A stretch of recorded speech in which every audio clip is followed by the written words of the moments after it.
Hey bro, gua Far dari Gadgetalk. Video kali ini gua bakal bahas launcher yang lebih baik daripada Nova Launcher. Sebenarnya gua udah pakai Nova Launcher sekitar 2012 atau 2011 gitu. Dari awal-awal Nova Launcher udah keluar. Tapi kadang kita bosan juga ya, terus kita mau cari launcher yang lebih bagus dibandingkan Nova. Nah, gua udah coba ini Hyperion Launcher ya. Tampilannya ada di sini. Menurut gua Hyperion Launcher itu hampir persis ya, sama kayak Nova Launcher. Fitur-fiturnya juga mirip-mirip, tapi ada beberapa kelebihan dan kekurangan yang mau gue bahas di video ini. Jadi, tonton sampai habis ya. Bumper. Yeah. What the fuck is that?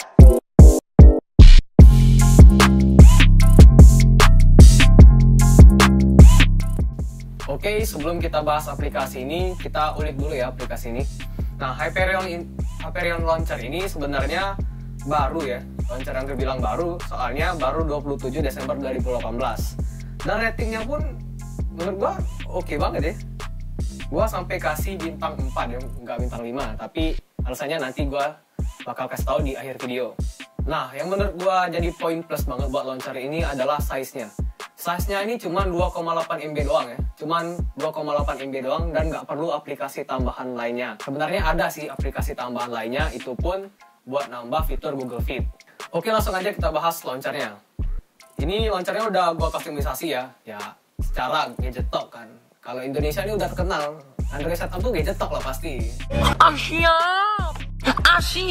Di halaman awal sih sebenarnya sama persis ya kayak Nova Launcher, dia masih ada drawernya. Terus di desktopnya tuh bisa kalian tambahin berapa halaman yang kalian pakai, terus aja juga ada docknya ya.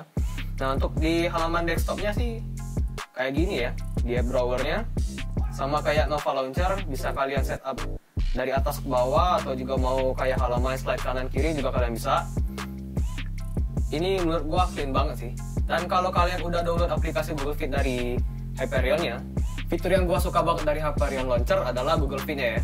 Kita swipe ke kiri sini dan ini Google Fit-nya warnanya hitam gelap kayak gini, gua suka banget. Tapi hitam yang ini gua pilih yang masih ada transparannya ya, jadi wallpaper gua masih terlihat samar-samar. Kalian bisa kustomisasi lagi pakai warna putih ataupun warna hitam pekat untuk layar AMOLED, tapi berhubung Oppo F9 nggak pakai layar AMOLED, jadi gua pakai yang warna transparan dikit aja kayak gini. Oke, kita masuk ke setting. Tinggal tekan aja lama-lama. Nah, di sini ada pilihannya ya. System setting, home setting, icon pack, widgets, dan wallpaper. Jadi gampang banget buat kalian kustomisasi launcher ini. Dan kita masuk ke home setting aja. Nah, di sini ada banyak pilihan ya. Yang pertama kita masuk aja ke color dulu. Gua sih sebenarnya nggak terlalu kustomisasi terlalu berat ya di launcher ini, soalnya takut jadi alay. Kalau gua sih ya ikutin aja pengaturan dari awal. Kalian bisa pilih tema di sini. Nah, ini tema yang gua ceritain tadi di Hyperion di Google Fit tadi. Kalau gua pilih transparan, tapi kalau kalian mau black juga nggak masalah, tergantung setup kalian masing-masing ya. Dan di iconografi ini bisa kalian kustomisasi sesuai selera kalian ya. Mulai dari di desktop, kalian bisa kustomisasi size-nya dan label size-nya mau kalian aktifin atau enggak, itu bisa terserah kalian. Dan juga di dock. Nah, gua nemuin masalah untuk dock ya. Sebenarnya gua nggak mau pakai dock di aplikasi ini, tapi nggak tahu kenapa gua juga nggak nemuin cara disable dock di launcher ini. Kalau kalian udah pakai launcher ini dan tahu caranya, tolong komen aja ya di bawah. Bantu gue ya. Sebenarnya aplikasi ini gratis ya. Tanpa kalian bayar pun aplikasi ini udah kasih kalian kustomisasi dengan sangat bebas. Dan karena gue penasaran dengan aplikasi ini, jadi gue beli yang Pro. Setelah gue beli yang Pro, gue kira gue bisa disable docknya. Ternyata ini nggak bisa. Cuman kita bisa besarin icon size-nya aja atau labelnya kita mau pakai atau enggak gitu doang. Sebenarnya gue mau kustomisasi lebih bebas lagi ya. Karena gue jujur aja gak suka pakai dock, tapi ya apa boleh buat. Di sini juga ada drawer. Ya gitu doang, drawer sama launcher ya sama aja ya. Dan di sini juga ada folder. Buat kalian yang suka pakai folder sih oke, pakai aja. Tapi kalau gue sih nggak suka ya. Gue nggak mau grupin aplikasi, soalnya aplikasi gue dikit, jadi tinggal pilih aja satu-satu. Nah, buat icon pack juga kalian bisa pilih. Ini icon yang gue install ya. Tapi sekarang gue pakai Witchcon. Berikutnya juga ada icon shape. Ini buat kalian kustomisasi lagi iconnya. Tapi kalau gue sih pakai yang sistem default aja ya, karena Witchcon pack itu udah bagus. Kalau kalian suka yang square circle atau teardrop itu terserah kalian ya. Kalau gua sih pakai sistem default aja yang kayak bulat-bulatan gitu. Nah, kalau kalian beli yang aplikasi Pro, kalian bisa pakai fitur notification dots. Jadi misalkan gini nih, gua ada notif di Line di sini. Nah, itu ada chat yang belum gua buka, jadi ada dot di sini. Terus kalian juga bisa ganti ke numerik ya. Jadi misalkan ada 15 chat yang belum kalian baca, ini ada tulisan 15-nya. Tapi kalau gua sih gini doang, soalnya gue risih kalau lihat ada banyak banget chat. Masuk lagi ke setting lagi. Terus interface, ada desktop, drawer, dan dock. Nah, kalau desktop ini di sini kalian bisa pilih untuk aktifin Google Fit yang tadi. Scrolling wallpaper kalau gua sih nggak gua pakai karena gua wallpapernya satu aja di situ, nggak mau slide kanan slide kiri kan, nggak mau. Terus lock desktop biar kalian nggak risih ya, ntar setup kalian terganggu. Ya yang lain hampir sama persis sih sama Nova Launcher. Di drawer juga gitu, hampir sama persis sama Nova Launcher. Kalau gua sih pakai yang sistem default aja kayak gini. Gua nggak mau terlalu blur, mau nunjukin wallpaper nggak mau, soalnya kadang-kadang tingkat blurnya itu nganggu visibilitas ikonnya. Jadi gua pakai default dari launchernya aja. Di sini juga ada pilihan dock yang gua kira gua bisa disable dock di sini, ternyata enggak juga. Dock ini bisa kalian kustomisasi tapi nggak bisa di disable. Jadi ini pakai skill kalian banget ya buat kustomisasi launcher ini, tetap menggunakan dock.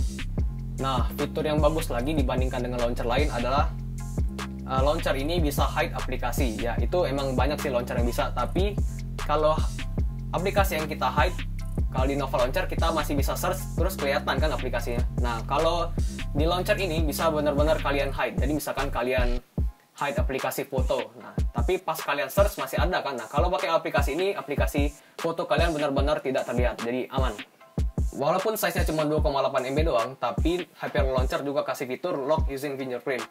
Jadi, tanpa menggunakan aplikasi tambahan apapun, Hyperion Launcher udah kasih kalian fitur lock using fingerprint. Jadi, misalkan kalian mau lock aplikasi Facebook ataupun WhatsApp biar chattingan selingkuhan kalian nggak ketahuan, jadi bisa pakai fingerprint doang pakai aplikasi ini. Jadi, nggak perlu aplikasi tambahan lainnya. Dan di immersive mode ini kalian bisa enable ataupun disable navigation bar-nya. Jadi terserah kalian mau enable atau enggak. Kalau gua sih pakai ya, soalnya di Oppo F9 ini nggak ada hard button atau physical button. Gua disable semua ya, soalnya dari Hyperion Launcher udah kasih kalian widget kayak widget Google langsung, dan itu menurut gua nganggu. Jadi gua pakai widget yang gua kustomisasi sendiri dari KWGT. Dan khusus fitur gestur ini untuk Hyperion Launcher yang versi Pro aja ya. Harganya cuma 35.000, jadi worth it banget sih menurut gua. Gua pakai cuman kayak gini doang sih. Double tap untuk lock screen, swipe up untuk app drawer, swipe down untuk show notification, dan home button buat show app drawer juga. Jadi gua nggak perlu yang macam-macam kalau untuk gestur, jadi biar nggak ribet juga pakainya. Dan untuk animationnya, gua pilih yang speednya normal ya. Soalnya gue udah pilih fast tapi ternyata malah bikin lag gitu. Gue nggak tahu kenapa, atau HP gue aja yang nggak support. Tapi menurut gue normal ini udah termasuk cepet banget. Bahkan gue rasa ini lebih smooth dibandingkan Nova Launcher yang udah gue pakai lama. Terus di menu Profile Manager bisa kalian save setup kalian. Misalkan kayak Gadgetalk nih, Gadgetalk buat Android setup per bulan, Januari, Februari, Maret, April. Nah, jadi bisa kalian save. Terus kalian bisa pilih sesuai selera kapan mau pakai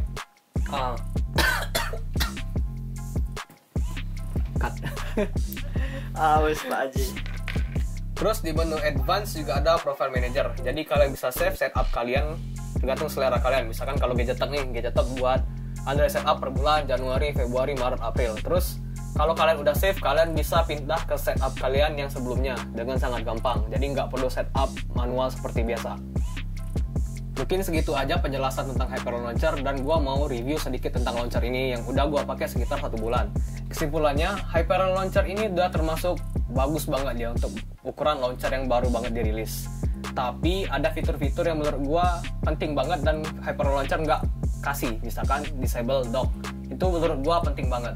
Tapi hal baiknya adalah Google Fit yang ada di Hyperion Launcher ini nggak ada di Nova Launcher. Bisa juga kalian pakai Google Fit di Nova Launcher, tapi nggak sebagus di Hyperion Launcher ini. Kayak warnanya bisa kalian buat hitam atau transparan kayak gini. Untuk user experience ini bisa dibilang selera ya. Kalau gua rada-rada gimana ya? Gua rada-rada bingung enakan Nova ataupun Hyper Launcher karena masing-masing sih kasih kelebihan dan kekurangan masing-masing. Kayak Hyper Launcher ini lebih smooth dibandingkan Nova kalau menurut gua ya. Tapi Nova fiturnya lebih lengkap dibandingkan Hyper Launcher seperti Disable Dock. Jadi kalian bisa pilih sesuai selera mana yang kalian butuhin, mau pilih yang speednya lebih smooth ataupun fitur yang lebih lengkap. Untuk urusan bug, menurut gua aplikasi ini udah stabil banget ya. Gua jarang banget ngalamin crash, itu pun crash karena aplikasinya ya, bukan dari launchernya. Jadi sedikit berpengaruh ke Hyper Launchernya. Tapi untuk ukuran launcher yang baru banget dirilis, aplikasi ini udah benar-benar stabil banget. Jadi worth it banget buat kalian pakai. Menurut gua, Hyper Launcher ini gua kasih nilai 4 dari 5. Soalnya gua butuh banget fitur Disable Dock dan Hyper Launcher nggak kasih fitur itu. Kalau Hyper Launcher ini kasih fitur itu, gua bakal kasih bintang 5. Soalnya ini launcher perfect banget dan ukurannya pun lebih kecil dibandingkan Nova Launcher. Jadi buat kalian pemilik HP kentang yang spek rendah dan murah itu, jadi kalian nggak perlu takut dengan install Hyper Launcher ini. By the way, di bulan Februari ini gue bakal buat Android setup menggunakan Hyper Launcher. Jadi tungguin aja video selanjutnya. Segitu aja dari gue, semoga bermanfaat. Like dan subscribe kalau suka dengan video ini. Gue Farid, bye.